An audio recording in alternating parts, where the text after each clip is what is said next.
ગુજરાતમાં આપનું સ્વાગત છે।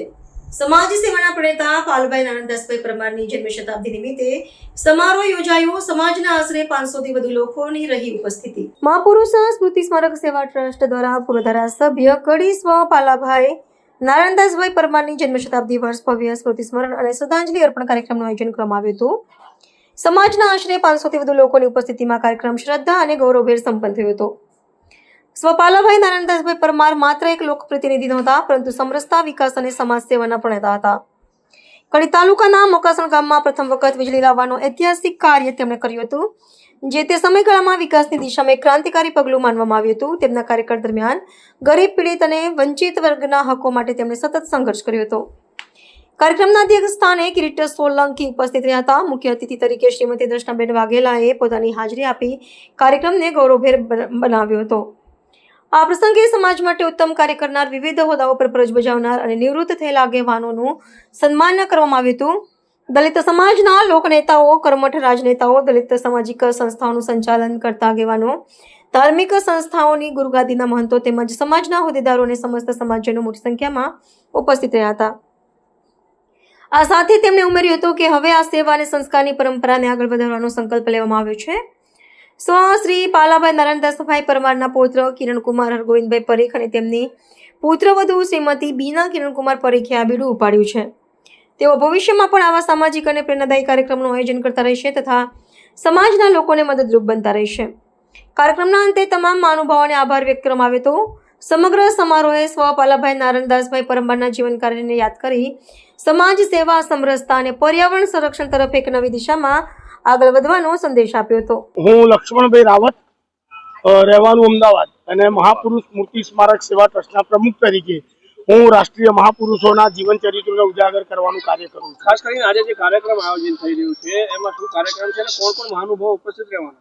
આજે જે કાર્યક્રમ થઈ રહ્યો છે, પાલાભાઈ નારાયણદાસ પરમાર પૂર્વ ધારાસભ્ય કડી, અને એમને દલિત સમાજની અંદર ખૂબ કામ કર્યું છે, દલિત સમાજના ઉત્થાન માટે, અને શૈક્ષણિક અને સંઘર્ષમય જીવન રહ્યું છે એમનું। 1967માં તેઓ ધારાસભ્ય બન્યા, ત્યારે 1968માં એમને ડૉક્ટર બાબા સાહેબ આંબેડકર તેલચિત્ર સમિતિ બનાવી, માનાભાઈ ભાભી, હરિભાઈ ડોડિયા અને પાલાભાઈ પરમારે, અને ડૉક્ટર બાબા સાહેબ આંબેડકરનું વિધાનસભા ગૃહની અંદર તેલચિત્ર મુકાવવા માટે એક જન આંદોલન કરેલું ગુજરાતમાં, અને એમને પાલાભાઈ પરમાર સાહેબને આજે 100 વર્ષ થાય છે।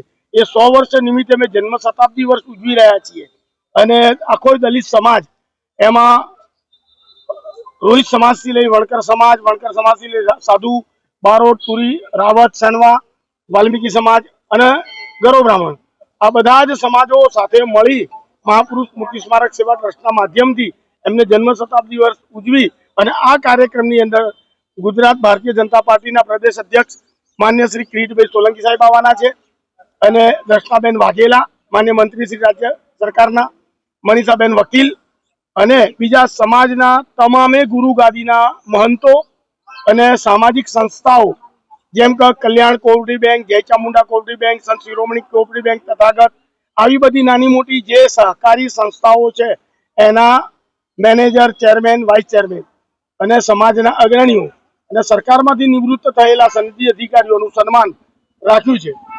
સંત રોહિદાસ મંદિર ગાંધીનગર, વીરમાયુ મેમોરિયલ ટ્રસ્ટ પાટણ, આ બધા જના આગેવાનો અહીંયા પધાર્યા છે, અને એમનું ખૂબ અમે બહુમાન અને સન્માન કરી અને પૂજ્ય પાલા દાદાની જન્મ શતાબ્દી વર્ષ નિમિત્તેનું સ્મૃતિ સ્મરણ શ્રદ્ધાંજલિ અર્પણનો કાર્યક્રમ કરી રહ્યા છીએ। મારું નામ છે બીના કિરણકુમાર પરીખ। હું સ્વર્ગીય પાલાભાઈ નારાયણદાસ પરમારની પૌત્રવધુ છું। આજનો જે કાર્યક્રમ છે એ મારા દાદા સસરાનો 100મું જન્મ જયંતિ વર્ષ અમે એમની યાદમાં ઉજવી રહ્યા છીએ। યાદો તો એમની બહુ જ છે, પણ સૌથી સારી યાદ એ છે કે એમણે સમાજ માટે, ખાસ કરીને અમે જે સમાજના લોકો છીએ એના માટે એમણે ઘણા કાર્યો કર્યા છે। એમાંનું એક કાર્ય જે સ્ત્રી પ્રત્યે છે એ આજે અમે લોકોને સમજાવીશું અમારા એક્ઝામ્પલથી, કે અમે આ પરિવારમાં શું શીખ્યા અને શું આગળ વધી રહ્યા છીએ। એમની જે જડ અમારા પરિવારમાં છે એને અમે વર્ષો વર્ષ આવી રીતે સાચવીને રાખીશું। આ અમારા દાદા સસરાનું અમને આપેલું એક ખૂબ જ મોટું વરદાન છે, જેને અમે જાળવીશું અને આગળ વધીશું। પાલાભાઈ એ ધારાસભ્ય હતા, અને એમના દીકરા હરગોવિંદભાઈ અને એમના પુત્ર કિરણભાઈ, એમના સ્મૃતિમાં આજે એક કાર્યક્રમ રાખ્યો છે।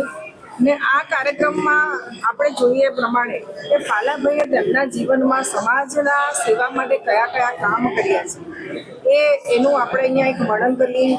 અને હું એ વાત જરૂર કહીશ કે એમણે મોકાખંડ તાલુકા અને કડીમાં ત્યાંથી એમના જીવનની શરૂઆત કરી અને ત્યાં એક સરપંચ તરીકે એ ચૂંટાયા. ત્યારબાદ એ રાજનીતિમાં ધારાસભ્ય તરીકે પણ ધારાસભ્ય બન્યા આગળ અને જોટાણા સીટ પરથી પણ એ લડ્યા. ત્યારબાદ અમદાવાદ બાળજમાંથી એ ચૂંટણી કોર્પોરેશનની લડ્યા અને એ ચેરમેન પણ બન્યા. હું એ વાત જરૂર કહીશ કે આ એમની જીવનની સફરમાં એમણે જે કામ કર્યા ને એ સમાજના લોકોને ખૂબ ઉપયોગી થાય એવા કામ કર્યા છે. સેવાનું કામ કર્યું છે. આખું જીવન એક આદર્શ જીવન હતું ને એમના જીવનમાંથી આપણે ઘણું બધું શીખવું જોઈએ. એના માટે એમના પરિવારનો એક પ્રયત્ન છે. થોડા સમય પહેલા મારા મત વિસ્તાર અસારવામાં પણ એક સરસ સેવાકીય કાર્યક્રમ રાખ્યો હતો પરિવારે, એમાં પણ હું ઉપસ્થિત હતી. ત્યારબાદ હમણાં આપણે જાણીએ છીએ પ્રમાણે કે એક પેડ માં કે નામ જે આપણા વડાપ્રધાન શ્રીએ એક સૂચન બધાને કર્યું છે, તો આ પરિવારે આમના યાદમાં 111 વૃક્ષો પણ વાવ્યા અને એનું જતન થઈ રહ્યું છે. એવા અવારનવાર આ પરિવાર પાલાભાઈનો પરિવાર એક સેવાકીય કામ કરે છે અને એની સાથે સાથે એમના જે દાદા હતા એ કિરણભાઈના દાદા, એમણે જે આખી જીવન સેવા કરી છે અને સમાજ માટે કામ કર્યું છે, તો સમાજને આજે અહીંયા ભેગા કરીને એમની સ્મૃતિમાં એક શ્રદ્ધાંજલિનો કાર્યક્રમ રાખ્યો છે. અમને બધાને બોલાવ્યા હતા અને હું પણ રાજનીતિમાં છું, ધારાસભ્ય છું, મંત્રી છું, તો હું એ જરૂર વિચારીશ કે આ લોકોના જીવનમાંથી આપણે પણ ઘણું બધું શીખવાનું છે અને એ લોકોએ જે રીતે સેવાનું કામ કર્યું અને સમાજમાં આજે પણ ખૂબ લોકો એમને યાદ કરી રહ્યા છે, તો એમના જીવનમાંથી હું પણ એક એવી શીખ લઈશ કે આપણે બધા સમાજનું સારું કામ થાય, સેવાનું કામ થાય એ તરફ વળવું જોઈએ. અને આ પરિવાર જેમ બાબા સાહેબે કહ્યું હતું, શિક્ષિત બનો, સંગઠિત બનો અને સંઘર્ષ કરો, તો આ પરિવારે પણ સંઘર્ષ કરીને આજે એજ્યુકેટેડ પણ છે, ખૂબ સારું કામ કરી રહ્યા છે. માટે પરિવારને હું ખૂબ ખૂબ અભિનંદન આપું છું અને પરિવારને પણ હું એ કહું છું કે જેમ પાલાભાઈએ આખું જીવન એમણે સમાજના લોકો માટે વાપર્યું, એમ તમે પણ સમાજની સેવા કરો, લોકોની સેવા કરો એવી અપીલ કરું છું. ભારત માતા કી જય. જય જય ગરવી.